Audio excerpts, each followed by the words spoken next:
பத்திரிகையாளர் திரு கோட்டீஸ்வரன் இணைந்திருக்கிறார். இந்த அறிவிப்பை எப்படி பார்க்கறீங்க திரு கோட்டீஸ்வரன்?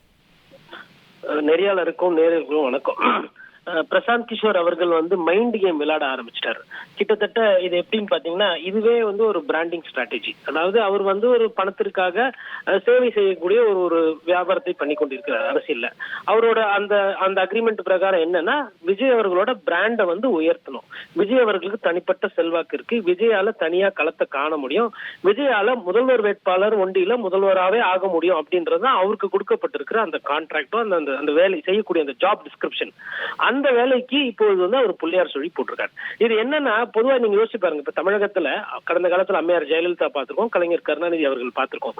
இந்த மாதிரி ஒரு சொல்லாடல ஒரு பிரசாந்த் கிஷோர் போன்ற ஒரு பொலிட்டிக்கல் ஸ்ட்ராட்டஜிஸ்ட் எல்லாம் கொடுக்க மாட்டாங்க. இதுதான் ஆளுமை அங்க மிஸ் ஆகுறதுன்றது காட்டுறது. கூட்டணி இருக்கா இல்லையான்றது ஒரு கட்சி தலைவர் எடுக்கக்கூடிய முடிவு.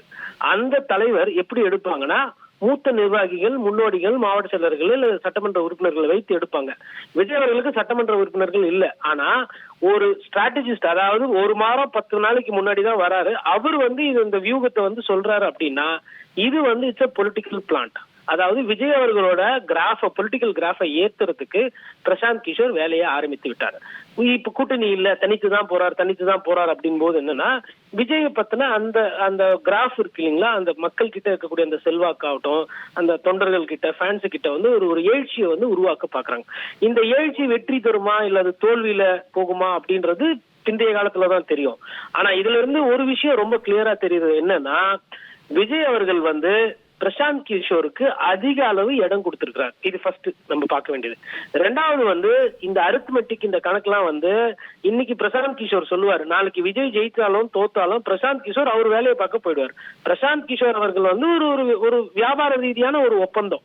பிரசாந்த் கிஷோருக்கு இது வின்-வின் சிச்சுவேஷன். பேட்டியில நாங்க வியாபார ரீதியான ஒப்பந்தம் இல்ல, நாங்க ஒரு தோழமை இயக்கங்களா சேர்ந்திருக்கோம் அப்படிங்கிறது அவருக்கு கொடுக்கக்கூடிய விளக்கமா இருக்கு.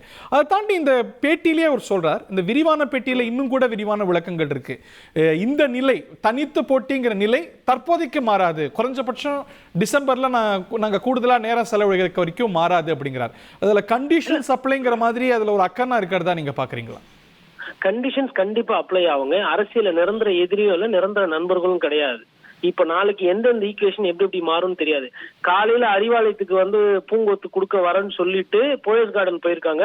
போயஸ் கார்டனுக்கு நாளைக்கு வரேன்னு சொல்லிட்டு அதுக்கு முன்னாள் அறிவாலயத்துக்கு போனது இந்த தமிழக மண்ணில் 40 கால வரலாறுல பார்த்திருக்கிறோம் நம்ம பத்திரிகையாளரா. அதாவது நம்மளுமே ஒரு 20 வருஷமா பார்த்திருப்போம். நமக்கு முன்னாடி இருந்த மூத்த சீனியர்ஸ் ஸ்பாட்டுக்கு போயிருப்பாங்க.